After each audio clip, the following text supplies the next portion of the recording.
Good morning, everybody, and happy Monday. On your screen there is the list of everything we've got going on this week. We start chapter 9, so there'll be some new stuff this week.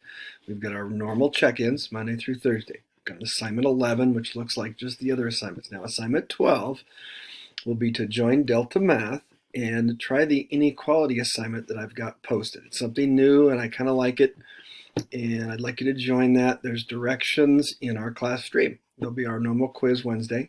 I've got some notes on inequalities that you can print out or copy on our stream. And I've also got some videos on inequalities. We'll start out pretty simple and get to more advanced as we move along. Remember, if you have questions, if you've missed a week, or you have any grading questions, remember, it's points for participation on your check-ins and your assignments, and then your quiz gets graded typically on a 5-point scale. So if there's any other questions you've got, shoot me an email and we'll get those answered for you. Have a great week and hope you're doing great at home.